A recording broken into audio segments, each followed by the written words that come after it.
Hello दोस्तों, I hope आप सब बहुत अच्छे होंगे। आज हम डिस्कस करेंगे लेसन 2 लक्ष्मीकांत का संविधान का निर्माण यानी मेकिंग ऑफ द कॉन्स्टिट्यूशन। संविधान सभा की मांग। भारत में संविधान सभा के गठन का विचार वर्ष 1934 में पहली बार एम.एन. रॉय ने रखा। किसने रखा? एम.एन. रॉय ने। कब? 1934 में।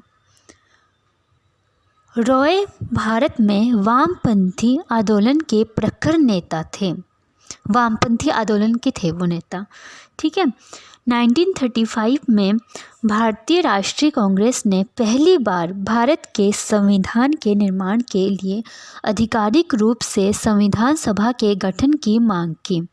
1938 में भारतीय राष्ट्रीय कांग्रेस की ओर से पंडित जवाहरलाल नेहरू ने घोषणा की कि स्वतंत्र भारत के संविधान का निर्माण वयस्क मताधिकार के आधार पर चुनी गई संविधान सभा द्वारा किया जाएगा और इसमें कोई बाहरी हस्तक्षेप नहीं होगा। नेहरू की इस मांग को अंततः ब्रिटिश सरकार ने सैद्धांतिक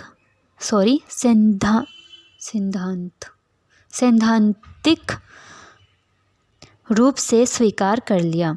इसे सन 1940 के अगस्त प्रस्ताव के नाम से जाना जाता है। सन 1942 में ब्रिटिश सरकार के कैबिनेट मंत्री सर स्टैफोर्ड क्रिप्स तथा ब्रिटिश मंत्रिमंडल के एक सदस्य एक स्वतंत्र संविधान के निर्माण के लिए ब्रिटिश सरकार के एक प्रारूप प्रस्ताव के साथ भारत आए। इस संविधान को द्वितीय विश्व युद्ध के बाद अपनाया जाना था। क्रिप्स प्रस्ताव को मुस्लिम लीग ने अस्वीकार कर दिया। मुस्लिम लीग की मांग थी कि भारत को 2 स्वायत्त हिस्सों में बांट दिया जाए जिनकी अपनी अपनी संविधान सभाएं हों। अंततः ब्रिटिश सरकार द्वारा भारत में एक कैबिनेट मिशन को भेजा गया। कैबिनेट मिशन में 3 सदस्यीय cabinet mission Lord Pethick Lawrence, Sir Stafford Cripps और एवी अलेक्जेंडर 24 मार्च 1946 को भारत पहुंचा। इसने अपनी योजना को 16 मई 1946 को प्रकाशित किया। इस मिशन ने 2 संविधान सभाओं की मांग को ठुकरा दिया, लेकिन उसने ऐसी संविधान सभा के निर्माण की योजना सामने रखी जिसने मुस्लिम लीग को काफ़ी हद तक संतुष्ट कर दिया। संविधान सभा का गठन। कैबिनेट मिशन योजना द्वारा सुझाए गए प्रस्तावों के तहत नवंबर 1946 में संविधान सभा का गठन हुआ। योजना की विशेषताएं थी: नंबर 1, संविधान सभा की कुल सदस्य संख्या 389 होनी थी। इनमें से 296 सीटें ब्रिटिश भारत और 93 सीटें देसी रियासतों को आवंटित की जानी थीं। ब्रिटिश भारत को आवंटित की गई 296 सीटों में 292 सदस्यों का चयन 11 गवर्नरों के प्रांतों और 4 का चयन मुख्य आयुक्तों के प्रांतों प्रत्येक में से एक से किया जाना था। जो 296 सीटों में 292 सदस्यों का चयन 11 गवर्नरों के प्रांतों, मतलब इसमें शामिल थे मद्रास, बॉम्बे, संयुक्त प्रांत, बिहार, मध्य प्रांत, उड़ीसा, पंजाब, उत्तर पश्चिमी सीमांत प्रांत, सिंध, बंगाल और असम। एंड 4 का चयन मुख्य आयुक्तों के प्रांतों, इनमें शामिल थे दिल्ली, अजमेर, मारवाड़ा, कुर्ग और ब्रिटिश बलूचिस्तान। नंबर 2, हर प्रांत व देसी रियासतों अथवा छोटे राज्यों के मामलों में राज्यों के समूह को उनकी जनसंख्या के अनुपात में सीटें आवंटित की जानी थी। मोटे तौर पर कहा जाए तो प्रत्येक 10 लाख लोगों पर एक सीट आवंटित की जानी थी। मतलब 10 लाख लोगों पर एक सीट चूज करनी थी। नंबर 3, प्रत्येक ब्रिटिश प्रांत को आवंटित की गई सीटों का निर्धारण 3 प्रमुख समुदायों के बीच उनकी जनसंख्या के अनुपात में किया जाना था। ये 3 समुदाय थे मुस्लिम, सिख व सामान्य मुस्लिम और सिख को छोड़कर। नंबर 4, प्रत्येक समुदाय के प्रतिनिधियों का चुनाव प्रांतीय असेंबली में उस समुदाय के सदस्यों द्वारा किया जाना था और एकल संक्रमणीय मत के माध्यम से समानुपातिक प्रतिनिधित्व तरीके से मतदान किया जाना था। नंबर 5, देशी रियासतों के प्रतिनिधियों का चयन रियासतों के प्रमुखों द्वारा किया जाना था। अतः यह स्पष्ट था कि संविधान सभा आंशिक रूप से चुनी गई और आंशिक रूप से नामांकित निकाय थी। इसके अलावा सदस्यों का चयन अप्रत्यक्ष रूप से प्रांतीय व्यवस्थापिका के सदस्यों द्वारा किया जाना था, जिनका चुनाव एक सीमित मताधिकार के आधार पर गया था। यहाँ पर आना था आधार पर किया गया था, पर आधार पर किया पर लिखा है, सो आधार पर किया गया था। भारत सरकार अधिनियम 1935 ने कर, संपत्ति एवं शिक्षा के आधार पर सीमित मताधिकार प्रदान किए।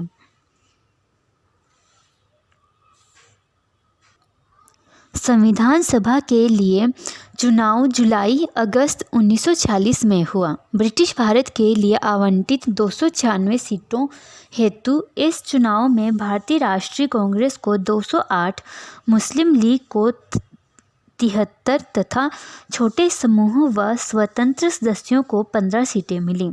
हालांकि देशी रियासतों को आवंटित की गई 93 सीटें पर भर नहीं पाई, क्योंकि उन्होंने खुद को संविधान सभा से अलग करने का निर्णय लिया।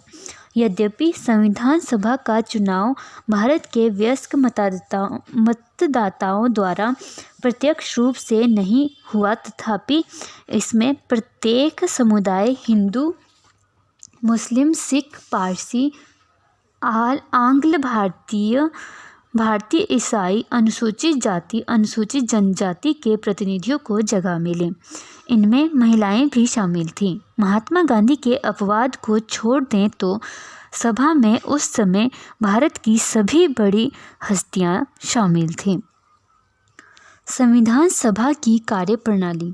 संविधान सभा की पहली बैठक 9 दिसंबर 1946 को हुई। मुस्लिम लीग ने बैठक को बहिष्कार किया और अलग पाकिस्तान की मांग पर बल दिया। इसलिए बैठक में केवल 211 सदस्यों ने हिस्सा लिया।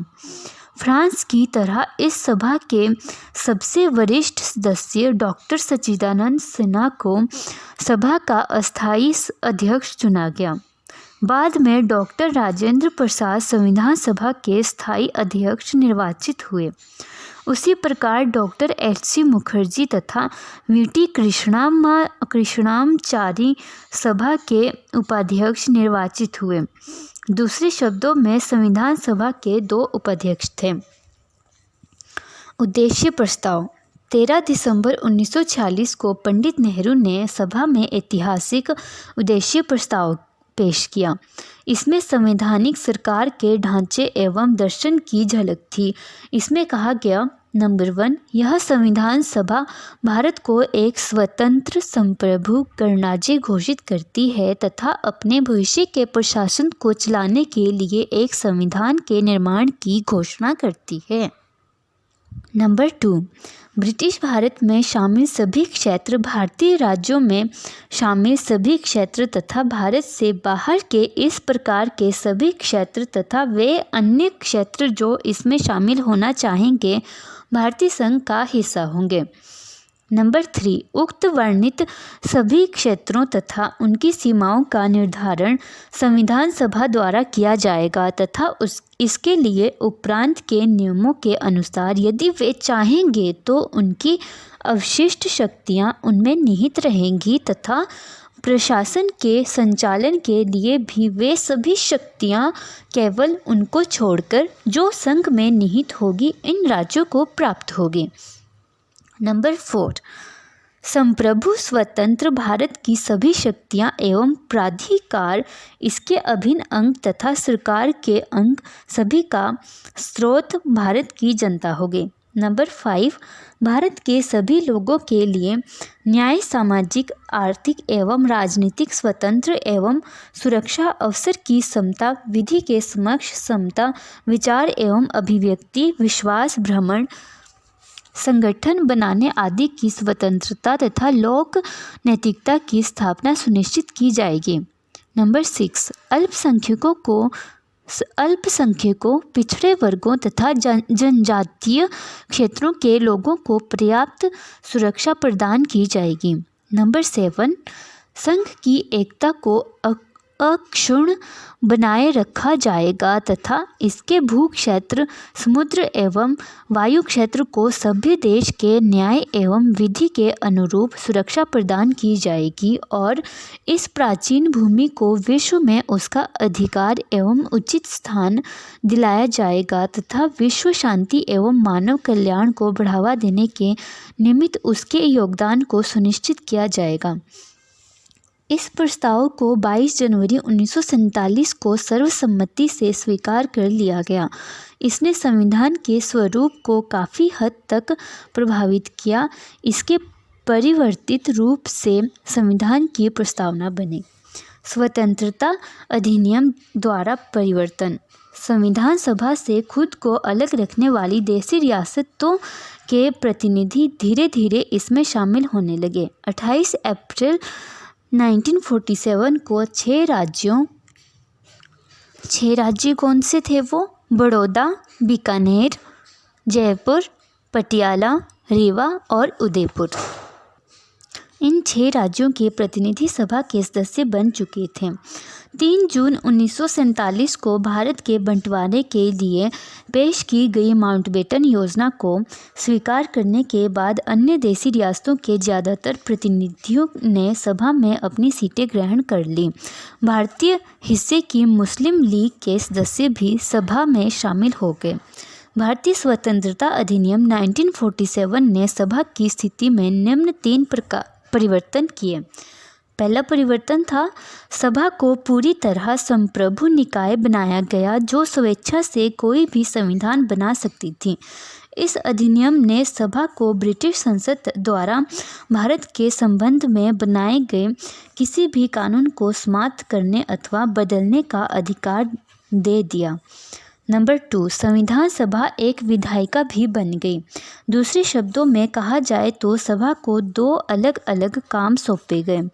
इनमें से एक था स्वतंत्र भारत के लिए संविधान बनाना और दूसरा था देश के लिए आम कानून लागू करना। इन दोनों कार्यों को अलग अलग दिन करना था। इस प्रकार संविधान सभा स्वतंत्र भारत की पहली संसद बनी। जब भी सभा की बैठक संविधान सभा के रूप में होती, इसकी अध्यक्षता डॉक्टर राजेंद्र प्रसाद करते और जब बैठक बतौर विधायिका होती तब इसकी अध्यक्षता जीवी मावलंकर करते थे। डोमिनियन विधानमंडल के रूप में संविधान सभा की पहली बार बैठक 17 नवंबर 1947 को हुई तथा जीवी मावलंकर को इसका अध्यक्ष निर्वाचित किया गया। संविधान सभा 26 नवंबर 1949 तक इन दोनों रूपों में कार्य करती रही। इस समय तक संविधान निर्माण का कार्य पूरा हो चुका था। नंबर 3, मुस्लिम लीग के सदस्य पाकिस्तान में शामिल हो चुके क्षेत्रों से संबंध भारतीय संविधान सभा से अलग हो गए। ये हैं पश्चिमी पंजाब, पूर्वी बंगाल, उत्तर पश्चिमी सीमांत प्रांत, सिंध, बलूचिस्तान और असम का सिलहट जिला। पाकिस्तान के लिए एक अलग संविधान सभा गठित की गई। इसकी वजह से सन 1946 में माउंटबेटन योजना के तहत तय की गई सदस्यों की कुल संख्या 389 सीटों की बजाय 299 तक आ गिरी। भारतीय प्रांतों औपचारिक रूप से ब्रिटिश प्रांत की संख्या 296 से 229 हो और देसी रियासतों की संख्या 93 से 70 कर दी गई। 31 दिसंबर 1947 को राज्यवार सदस्यता को तालिका मतलब इसमें है फिगर 2.4 में प्रस्तुत किया गया है। 2.4 हम देख लेते हैं। अच्छा ठीक है, तो मैं आपको बताती हूँ 2.4। Wait just second. Yes, so तालिका मतलब फिगर 2.4, इसमें क्या दे रखा है, भारत की संविधान सभा में 31 दिसंबर 1947 को राज्यवार सदस्यता। तो नंबर ए है, ये भारतीय प्रांत थे 229। तो कौन से थे वो, ये 12 है टोटल। तो मैं बताती हूँ इसमें कितने सदस्यों की संख्या थी और ये इन प्रांतों के नाम बता रही हूँ आपको। ठीक है, पहला प्रांत था मद्रास यानी कोलकाता, आज जो कोलकाता है। Madras, wait a second, sorry दोस्तों, मद्रास कलकत्ता नहीं, तमिलनाडु या चेन्नई वाला वो था है आज के टाइम में। ठीक है, तो उसकी सदस्यों की संख्या थी उसमें 49। नंबर 2 पर है बॉम्बे, सदस्यों की संख्या है 29। नंबर 3 पर है पश्चिम बंगाल यानी वेस्ट बंगाल और सदस्यों की संख्या है 19। नंबर 4 है संयुक्त प्रांत और सदस्यों की संख्या है 55। नंबर 5 पूर्वी पंजाब और सदस्यों की संख्या 12। नंबर 6 बिहार, सदस्यों की संख्या 36। नंबर 7 मध्य प्रांत एवं बरार और सदस्यों की संख्या 17। नंबर 8 असम और सदस्यों की संख्या 8। नंबर 9 उड़ीसा, नंबर 9 उड़ीसा है और सीटों की संख्या भी 9 ही है। नंबर 10 दिल्ली और सदस्यों की संख्या है 1। नंबर 11 अजमेर मारवाड़ और सदस्यों की संख्या 1। नंबर 12 कुर्ग, सदस्यों की संख्या 1।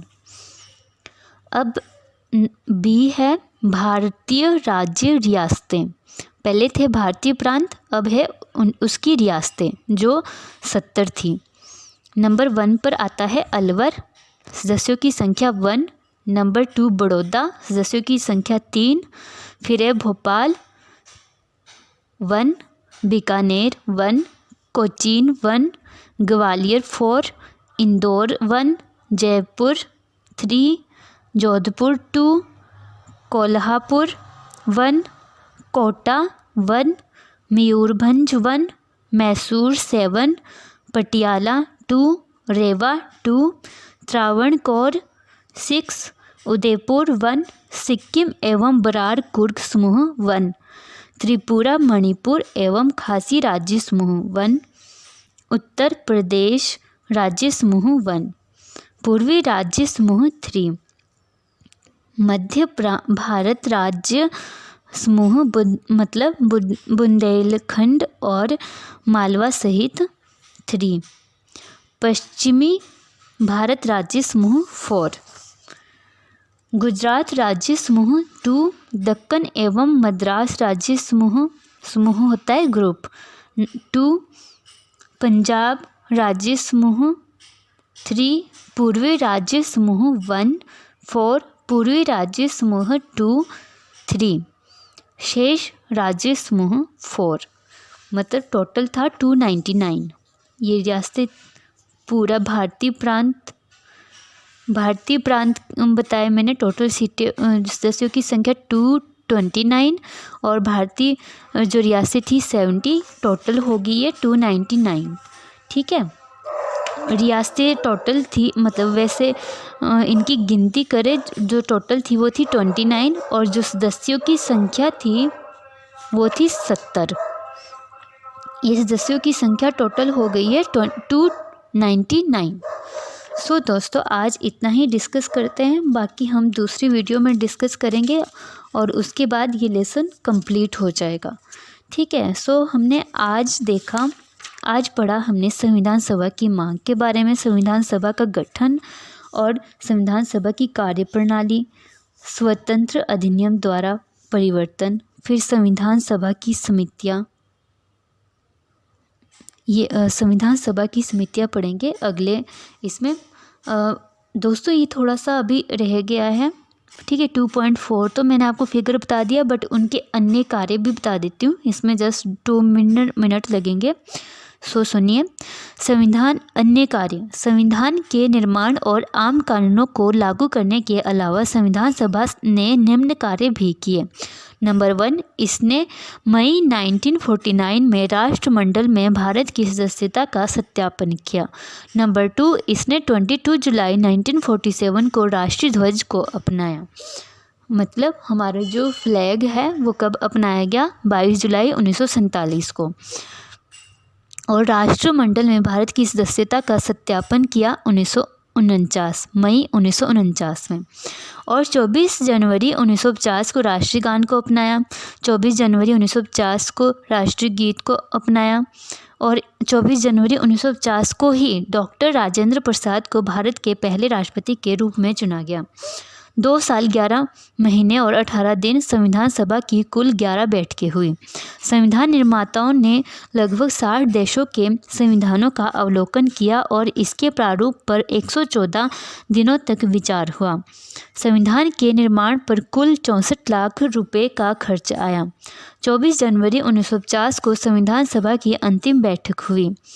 इसके बाद सभा ने 26 जनवरी 1950 से 1951 से 52 में हुए आम चुनाव के बाद बनने वाली नई संसद के निर्माण तक भारत की अंतरिम संसद के रूप में काम किया।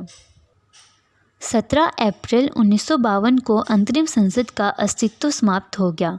पहली निर्वाचित संसद दोनों सदनों के साथ मई 1952 में अस्तित्व में आई। ठीक है दोस्तों, आज बस इतना ही, बाकी डिस्कस करेंगे नेक्स्ट वीडियो में। आई होप सो आप सब अच्छे होंगे। अपनी हेल्थ का ध्यान रखना। वीडियो अच्छी लगी हो तो लाइक, शेयर और सब्सक्राइब करना। Thank you.